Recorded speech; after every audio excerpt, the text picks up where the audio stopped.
Desa Wonosari, sebuah desa kecil di kaki Gunung Lawu, tampak lengang. Udara sore terasa lebih dingin dari biasanya. Kabut tipis menggantung rendah, membelai pucuk-pucuk pohon pinus dan atap-atap rumah warga yang terbuat dari seng berlumut. Di kejauhan, suara tonggeret bersahutan, seolah mengabarkan sesuatu yang tak kasat mata. Hari itu adalah malam satu suro, malam pertama di bulan Muharram menurut kalender Jawa dan Hijriyah. Di desa Wonosari, malam satu suro dianggap sebagai malam paling wingit, paling keramat. Warga tua selalu berkata, "Suro iku dudu wektu dolanan, dudu wektu golek rejeki.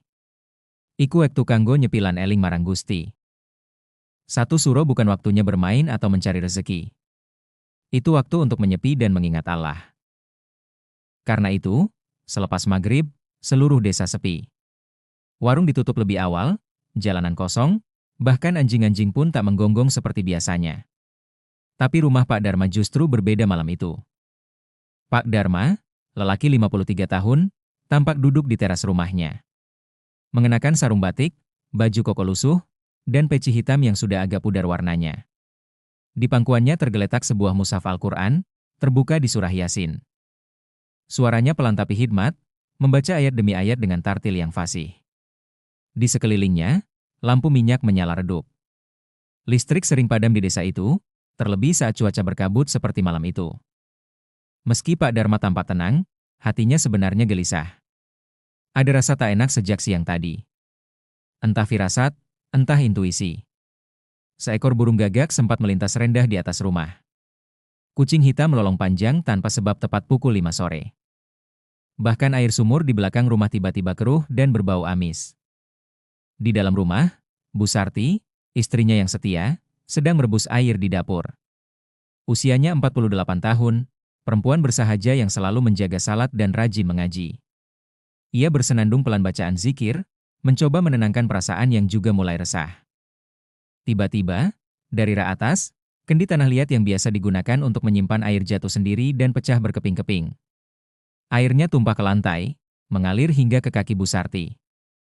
"Astagfirullah," serunya kaget.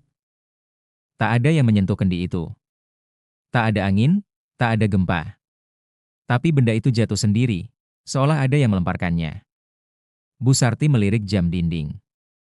Tepat pukul 19.11. Tak lama setelah itu, tangis anak bungsu mereka, Rani, terdengar dari kamar. Tangisan histeris, bukan seperti tangisan biasa. Pak Darma segera berlari masuk. Rani menggeliat di atas ranjang, memegangi perutnya sambil menjerit-jerit kesakitan. "Pak, panas, perut Rani panas banget, Pak." Pak Darma memegang dahi anaknya. Dingin. Tapi tubuh Rani berkeringat deras. Matanya memerah. Bola matanya sempat berputar ke atas, dan ia mulai meracau dengan kata-kata yang bukan milik seorang anak kecil. Dia datang, bawa tanah, bunga, darah kambing, dia marah. "Pak." Pak Darma menatap istrinya. Wajah Bu Sarti pucat pasi. "Apa maksudnya, Pak? Ini anak kita kenapa?" tanya Bu Sarti, hampir menangis. Pak Darma tak menjawab. Ia hanya mengambil segelas air putih, membacakan surat Al-Fatihah, ayat kursi, dan Al-Ikhlas, lalu meniupkannya ke dalam air. Dengan hati-hati, ia usapkan ke dahi Rani. Anak itu berhenti menangis, tapi matanya tetap kosong, pandangannya kosong ke langit-langit kamar. Di luar rumah, suara angin kencang bertiup mendadak. Pintu depan berderi terbuka sendiri meski sudah dikunci. Gorden kamar bergerak seolah ada yang melangkah lewat. Pak Darma tahu malam itu ada sesuatu yang datang. Bukan manusia. Bukan pula angin. Tapi sesuatu yang tak terlihat. Ia terdiam, lalu memejamkan mata dan berkata pelan, "Ya Allah, lindungi keluargaku dari keburukan malam ini. Jika ini adalah ujian, kuatkan kami. Tapi jika ini adalah gangguan dari makhluk yang Engkau ciptakan, aku mohon, usir mereka dari rumah ini." Lalu ia mengumandangkan adzan di dalam rumah. Tak keras, tapi cukup untuk menggema di setiap dinding. Setelah adzan selesai, suasana hening. Tapi di luar jendela, ada bayangan hitam berdiri tegak. Tinggi, kurus, mengenakan kerudung panjang. Wajahnya tak tampak. Tapi dari balik tirai, Pak Dharma melihat tangannya menggenggam boneka jerami. Dan ketika Pak Dharma membuka jendela untuk memastikan, sosok itu menghilang seperti asap, dan di bawah jendela ditemukan tanah basah bercampur darah. Malam satu suro belum berakhir. Tapi musibah sudah dimulai. Pagi harinya, desa Wonosari dibasahi kabut tebal. Udara lebih dingin dari biasanya. Burung tak terdengar berkicau. Suasana desa seperti tertahan dalam waktu yang membeku. Di rumah Pak Dharma, suasana lebih suram. Rani masih terbaring lemas. Wajahnya pucat. Bola matanya sayu. Ia tak bisa makan sejak semalam. Lidahnya seperti keluh. Tangannya menggenggam boneka kecil berwarna hitam, bukan boneka miliknya. Tak seorang pun tahu dari mana asalnya. Pak Dharma, yang sejak subuh menyiapkan air hangat untuk mandi, tiba-tiba limbung saat berjalan ke kamar mandi. Kepalanya pusing hebat. Penglihatannya buram. Tangannya gemetar. Ia berpegangan pada dinding, tapi tetap jatuh. Tubuhnya menabrak ember dan mengeluarkan suara keras. Bu Sarti tergopoh-gopoh menghampiri. Dipegangnya tubuh suaminya yang kaku dan dingin. "Pak!" "Astagfirullah." "Pak, kenapa?" Pak Dharma tak menjawab. Matanya terbuka, tapi kosong. Ketika Bu Sarti mencoba mengangkatnya, ia terkejut. Telapak tangan kanan Pak Dharma membiru, seperti terbakar dari dalam. Jari-jarinya kaku dan urat-uratnya mencuat, seolah darahnya berhenti mengalir. Segera ia meminta bantuan tetangga. Pak Dharma dibawa ke puskesmas terdekat. Namun dokter hanya menggeleng. Secara medis, bapak ini sehat. Gak ada luka dalam, tekanan darah normal, denyut jantung bagus. Tapi telapak tangannya memang aneh. Seperti luka beku, tapi bukan. Kami sarankan bawa ke rumah sakit kabupaten. Akhirnya, dengan motor pinjaman, mereka membawa Pak Dharma ke RS Kabupaten Karanganyar. Biaya masuk IGD habis 1,7 juta. Uang tabungan habis. Hasil röntgen, normal. Pemeriksaan darah lengkap, negatif semua penyakit. Dokter hanya berkata, "Stres akut bisa menyebabkan gangguan seperti ini, Bu. Coba konsultasi ke psikiater juga." Malam harinya, ketika mereka kembali ke rumah, Bu Sarti mendapati kolam ikan di samping rumah penuh dengan bangkai kodok. Air kolam berwarna kehitaman, dan di tengahnya mengambang botol kaca berisi rambut dan kertas berwarna kuning dengan tulisan pegon, bahasa Arab gundul yang sudah usang. Hari ketiga. Putra sulung mereka, Arif, 17, yang sedang mondok di Solo, pulang karena mendengar kabar ayahnya sakit. Tapi sejak naik bus antar kota, Arif sudah merasakan firasat buruk. Ia mengaku melihat bayangan perempuan tua duduk di bangku belakang yang terus menatapnya, meski penumpang lainnya mengatakan kursi itu kosong. Sesampainya di rumah, ia langsung demam tinggi. Malamnya, ia menggigil sambil berteriak. "Bu, ada yang masuk ke tubuhku.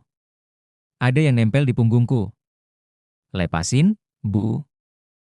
Ketika baju Arif dibuka, terlihat bekas cakaran hitam memanjang dari tengkuk hingga pinggang, seperti dicakar kuku panjang. Sejak itu, Arif tak bisa bangun. Badannya lumpuh dari pinggang ke bawah. Ustadz desa, Ustadz Bakri, dipanggil untuk mengaji di rumah. Ia membaca Al-Baqarah dan ayat kursi di kamar Arif. Namun, saat bacaan sampai pada Fa men yakfur bitaghuti wa yumin billah, tiba-tiba lampu padam, angin dingin masuk dari ventilasi, dan sebuah kendi pecah sendiri di ruang tengah, seperti malam sebelumnya. Di hari ketujuh sejak malam suro, seluruh anggota keluarga jatuh sakit bersamaan. Bu Sarti muntah darah pagi hari. Rani kembali mengalami kejang-kejang, matanya mendelik ke atas. Pak Dharma hanya berbaring dengan tangan masih membiru. Arif masih tak bisa menggerakkan kakinya. Tabungan keluarga habis. 2 sawah dijual cepat di bawah harga pasaran. Cincin kawin, kalung emas, bahkan radio tua peninggalan almarhum Bapak Pak Dharma, semua dijual. Seorang tetangga menyarankan mendatangi dukun kampung, tapi Pak Dharma menolak tegas. "Kami hanya mohon pertolongan Allah. Aku tidak mau jatuh ke dalam syirik hanya karena takut pada makhluk." Namun dalam hati, ia goyah. Derita keluarga terus berlanjut. Harta habis. Sakit tak kunjung sembuh. Semua merasa di ujung putus asa. Di akhir minggu pertama, keluarga Pak Dharma menjadi buah bibir seluruh desa. Warga mulai bergosip. Kayaknya kena kiriman. Itu loh, mantan orang yang dulu ditolak cintanya Pak Dharma. Isu itu mengarah pada seorang perempuan tua yang tinggal di ujung desa. Dikenal tertutup, tak pernah ke masjid, dan konon memiliki ilmu pelet dan susuk. Namanya, Bu Menuk. Pak Dharma masih bertahan pada keimanannya. Tapi malam berikutnya, ia bermimpi bertemu seorang wanita berwajah rusak, matanya penuh darah, dan berkata, "Kalau kau tak sujud padaku, keluargamu akan mati perlahan." Pagi itu, udara di desa Wonosari terasa pengap. Matahari tampak redup meski sudah jam 8. Embun tak turun seperti biasanya. Bahkan ayam-ayam peliharaan di kandang belakang rumah Pak Dharma mendadak mati tanpa sebab. Pak Dharma yang masih berbaring di dipan bambu di ruang tengah menatap langit-langit rumah dengan mata kuyu. Tangannya mulai menghitam sampai ke siku. Arif, anak sulungnya, masih lumpuh. Bu Sarti berulang kali muntah darah setiap kali selesai salat. Rani, yang biasanya ceria, duduk dia menatap dinding selama berjam-jam. Terkadang tertawa sendiri. Kadang bicara dalam bahasa yang bukan bahasa manusia. Sekitar pukul 9 pagi, seorang perempuan tua berjilbab tebal dan membawa tongkat kayu datang ke rumah Pak Dharma. Dialah Mbah Warti, tetua desa yang jarang bicara tapi dikenal memiliki firasat tajam. Ia mengetuk pintu 3 kali. Lalu masuk setelah dipersilakan. Tatapannya menembus ke dalam. "Kowe kudu ngerti, Dharma, wisu aku curiga. Iki dudu lara biasa. Iki kiriman. Lansing ngirim, dudu ong sembarangan. Kamu harus tahu, Dharma, sudah lama aku curiga. Ini bukan sakit biasa. Ini kiriman. Dan yang mengirimnya, bukan orang biasa." Pak Dharma menatapnya lemah. "Sampai kapan, Embok? Sampai kami semua mati?" Mbah Warti menghela napas dalam-dalam. Ia lalu mengeluarkan sebuah benda dari tas kainnya, selembar foto usang berbingkai kuning.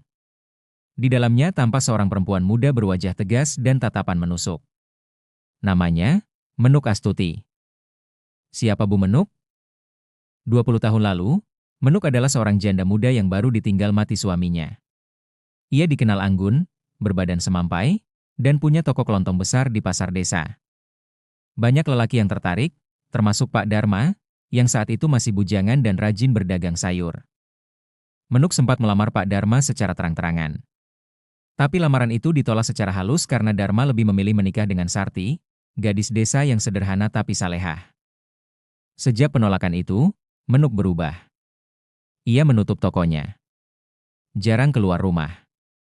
Dan suatu malam, warga melihatnya berjalan sendiri ke arah Sendang Surojati, sebuah sumber mata air yang dikenal sebagai tempat pesugihan lokal. Tempat menyerahkan diri kepada makhluk halus penunggu. Konon, di sana sering ditemukan bunga 7 rupa, kemenyan, kepala ayam hitam, dan cermin kecil berlumur darah. Setelah kejadian itu, Menuk menjadi sangat tertutup. Tak pernah terlihat salat di masjid. Tapi rumahnya selalu harum oleh dupa setiap malam Jumat Kliwon. Banyak orang diam-diam menyebutnya Nyai Pesugihan. Seminggu sebelum malam 1 Suro, Bu Menuk datang ke warung Bu Sarti dengan mata tajam. "Hati-hati ya, Bu Sarti. Kadang, yang kamu kira sudah kamu miliki, sebenarnya masih milik orang lain." "Apa maksudnya, Bu?" "Gak semua cinta bisa dibagi. Tapi bisa dikutuk." Setelah itu, Bu Sarti mengaku bermimpi aneh. Ia berada dalam kuburan yang berisi boneka-boneka menyerupai keluarganya sendiri. Boneka itu dipaku satu-satu oleh tangan hitam dengan kuku panjang. Dan di bawah pohon nangka depan rumah Bu Menuk, ditemukan botol kaca berisi darah ayam, jarum karat, dan sobekan foto keluarga Pak Dharma yang dibakar sebagian. Ustaz Bakri yang datang ke rumah lalu menyebutkan bahwa tanda-tanda ini sangat mirip dengan kiriman santet dari golongan jin kafir, yang biasanya dipanggil melalui perjanjian pesugihan. Santet yang dikirim tepat di malam 1 Suro biasanya disertai nazar. Jika nazar itu tak diterima, maka jin akan membabi buta menyerang siapa saja yang menjadi target tumbal. Pak Dharma bertanya lirih. "Tumbalnya siapa, Ustaz?" Ustaz menjawab serius. "Kamu dan keluargamu." Malam harinya, Seluruh rumah bergetar pelan. Dinding mengeluarkan bunyi retakan. Rani kerasukan lagi. Kali ini ia tertawa panjang sambil berkata dengan suara berat. Menuk belum puas. Satu nyawa belum cukup. Kau harus datang ke Sendang, Dharma. Bawa darah. Atau semuanya akan hilang. Bu Sarti menangis terseduh. Arif berusaha merangkak ke ruang tengah meski kakinya lumpuh. Pak Dharma hanya bisa menangis diam, lalu mengangkat tangan ke langit dan berdoa dalam tangis. Ya Allah, cukupkanlah kami. Jangan biarkan kami meminta selain kepada MU. Jangan biarkan kami sujud pada selain Engkau. Jika ini ujian, beri kami kesabaran. Tapi jika ini kiriman dari hamba MU yang zalim, hancurkan kekuatannya dengan kekuatan MU. Malam itu, Pak Dharma memutuskan satu hal besar. Mereka tidak akan melawan dengan dukun, tapi dengan kekuatan doa dan Al-Quran. Ia meminta bantuan kepada seorang ustaz terkenal dari Solo yang dikenal sebagai peruqyah syar'i dan ahli ruqyah internasional, Ustaz Hashim Asy'ari. Hari ke-17 setelah malam satu suro. Rumah Pak Dharma tak lagi seperti rumah biasa. Seisi desa Wonosari sudah tahu, tempat itu menjadi pusat gangguan yang tak terlihat. Tak ada yang berani lewat setelah maghrib. Bahkan anak-anak dilarang bermain dekat halaman rumah itu. Tapi pagi itu, sebuah mobil putih berhenti di depan rumah Pak Dharma. Dari dalam turun seorang pria berjenggot rapi, mengenakan jubah putih dan sorban krem. Wajahnya teduh, tatapannya tajam. Dialah Ustaz Hashim Asy'ari, ulama muda dari Solo yang dikenal karena pengalamannya menangani kasus-kasus sihir, santet, dan gangguan jin dengan metode ruqyah syariah murni berdasarkan Al-Quran dan Sunnah. Bersamanya ikut dua orang santri pembantunya. Mereka membawa tas berisi mushaf besar, air zam-zam, habatus sauda, dan minyak bidara. Rumah Pak Dharma disambut dengan bacaan Al-Fatihah, lalu langsung dibersihkan dari benda-benda mencurigakan. Ustaz Hashim meminta semua anggota keluarga berkumpul di ruang tengah. Rani dipangku oleh ibunya, Bu Sarti. Arif duduk bersandar di dinding dengan tubuh lemas. Pak Dharma duduk bersila meski tangannya sudah membiru hingga ke pundak. Sebelum membaca ruqyah, Ustaz Hashim menundukkan kepala dan berkata tegas. Ingat baik-baik. Ini bukan tentang kuat melawan jin. Ini tentang seberapa kuat kalian menggantungkan hati kepada Allah. Syirik adalah akar segala bencana. Tapi keikhlasan adalah tameng yang tak bisa ditembus. Lalu ia mulai membaca surah. Al-Fatihah, 7x. Al-Baqarah, 15, ayat kursi, 285-286. Surah Al-Jin. Surah Al-Mu'awwidzatain, Al-Falaq dan An-Nas. Saat ayat Al-Baqarah, 102 dibacakan. Dan mereka mengikuti apa yang dibaca oleh setan-setan pada masa kerajaan Sulaiman. Tiba-tiba Rani menjerit. Tubuhnya kejang hebat. Bola matanya berputar. Suaranya berubah menjadi suara perempuan dewasa. Keluar dari sini. Ini bukan tempat kalian. Dia milik Menuk. Lelaki itu menolak cintanya. Kami diberi tumbal. Ustaz Hashim tetap tenang. Ia terus membaca, bahkan dengan suara lebih lantang. Air ruqyah disemprotkan ke tubuh Rani. Tubuh anak kecil itu melonjak dan jatuh ke lantai, lalu menggeliat seperti ular. Di waktu yang sama, lampu rumah berkedip-kedip. Piring di dapur jatuh sendiri. Udara di dalam rumah terasa sangat dingin, seperti berada di dalam gua batu.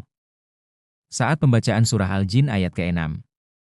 Dan sesungguhnya ada beberapa orang laki-laki dari kalangan manusia yang meminta perlindungan kepada laki-laki dari jin, maka jin-jin itu menambah bagi mereka dosa dan kesalahan. Rani tiba-tiba tertawa keras. Lalu ia berbicara dengan suara parau, seperti dari dalam sumur. Aku bukan dari sini. Aku dari Laut Kidul. Aku dijanjikan emas, sesajen, dan darah. Tapi wanita itu melanggar perjanjian. Sekarang, aku akan ambil semuanya. Pak Dharma menunduk. Wajahnya menahan tangis. Ia akhirnya paham, Bu Menuk telah gagal memenuhi nazar kepada jin pesugihan. Dan kini, keluarganya lah yang dijadikan pelampiasan. Ustaz Hashim melanjutkan ruqyah sambil memukul ringan tubuh Rani dengan sapu lidi bidara. Jin dalam tubuh Rani mulai kesakitan. Tubuh Rani menegang. Lalu tiba-tiba terdengar suara jeritan dari dapur. Para santri berlari ke sana dan menemukan kuali air mendidih yang tiba-tiba menghitam dan meledak. Setelah hampir 2 jam ruqyah berlangsung, Ustaz Hashim meminta Pak Dharma untuk memimpin doa tobat bersama. Ya Allah, aku bertobat dari semua kelalaianku. Aku berlindung dari sihir, dari syirik kecil maupun besar. Jadikan rumah ini rumah yang Engkau berkahi. Jangan biarkan kami mencari penyelesaian selain kepada MU. Tangis Pak Dharma pecah. Bu Sarti menangis sesenggukan. Arif memejamkan mata, dan untuk pertama kalinya sejak 2 minggu, ia bisa menggerakkan jari kakinya. Rani tertidur tenang. Setelah ruqyah, rumah dibersihkan. Semua sudut rumah diasapi dengan daun bidara dan kayu gaharu. Kaligrafi ayat Al-Quran dipasang di setiap kamar. CD Muratal Al-Baqarah diputar 24 jam non-stop. Semua benda asing dibakar, foto sobek, boneka hitam, botol darah, dan rambut. Ustaz Hashim berkata, jin tidak bisa tinggal di rumah yang dipenuhi ayat-ayat Allah.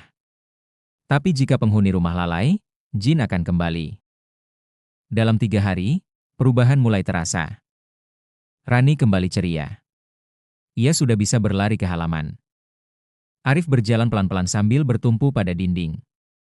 Bu Sarti tak lagi muntah darah. Warna tangan Pak Dharma perlahan kembali normal. Namun kabar buruk datang di hari keempat. Bu Menuk ditemukan meninggal dunia di dalam kamarnya. Tubuhnya membusuk, wajahnya menghitam. Di sekeliling tempat tidurnya ditemukan sesajen, tulang ayam, kain kafan bekas, dan kertas-kertas penuh tulisan Arab yang dipalsukan. Warga menyimpulkan, ia mati dalam pelukan jin yang ia panggil sendiri. Setelah kejadian kematian Bu Menuk yang misterius dan menyeramkan, Desa Wonosari kembali diguncang. Warga yang selama ini dia mulai berani bicara. Banyak yang mengaku pernah melihat Bu Menuk melakukan ritual di malam Jumat Kliwon, membawa sesajen ke arah sendang, bahkan menyimpan boneka-boneka di bawah tempat tidurnya. Tapi semua hanya bisik-bisik. Tak ada yang berani mengkonfrontasi langsung, hingga ajal menjemputnya dengan cara yang tak biasa. Jenazah Bu Menuk ditemukan 3 hari setelah kematiannya. Badannya membengkak, wajahnya menghitam seperti terbakar dari dalam. Di tubuhnya ditemukan bekas cakaran dan lebam aneh, seolah tubuhnya dihantam kekuatan tak kasat mata. Ustaz Hashim berkata perlahan saat ditanya warga. Jin itu bukan sahabat manusia. Mereka menipu, mengikat, dan pada akhirnya menuntut balas. Ketika perjanjian dilanggar, mereka menagih tumbal, dan itulah yang terjadi pada Bu Menuk. Keluarga Pak Dharma kehilangan banyak hal. Ladang mereka dijual, motor satu-satunya telah digadai, bahkan perabot rumah sebagian besar sudah habis. Tapi mereka mendapatkan sesuatu yang jauh lebih berharga, kesehatan, ketenangan, dan kekuatan iman.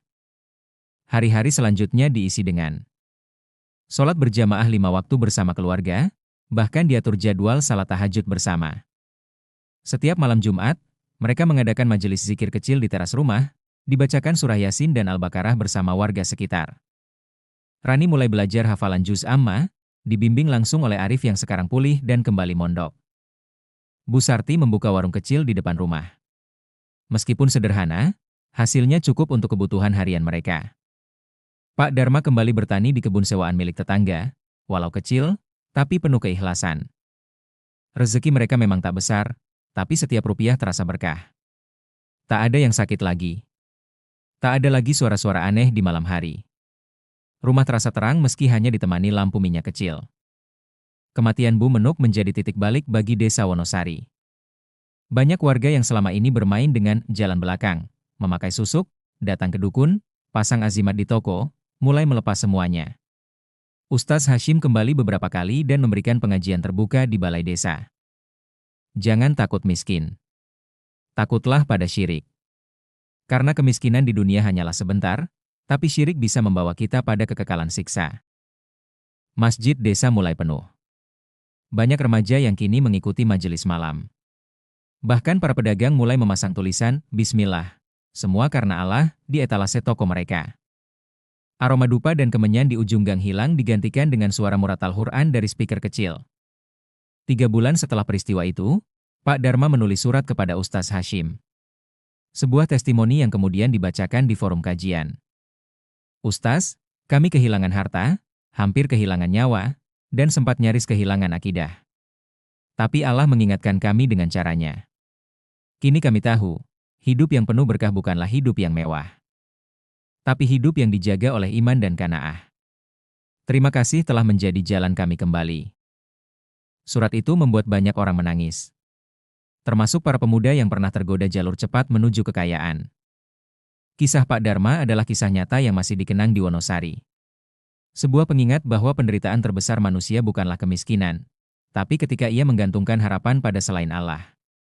Dan malam satu suro kini bukan lagi malam yang ditakuti di desa itu, tapi malam muhasabah, malam zikir dan doa bersama, sebagai bentuk pelajaran dari sebuah tragedi yang mengubah segalanya.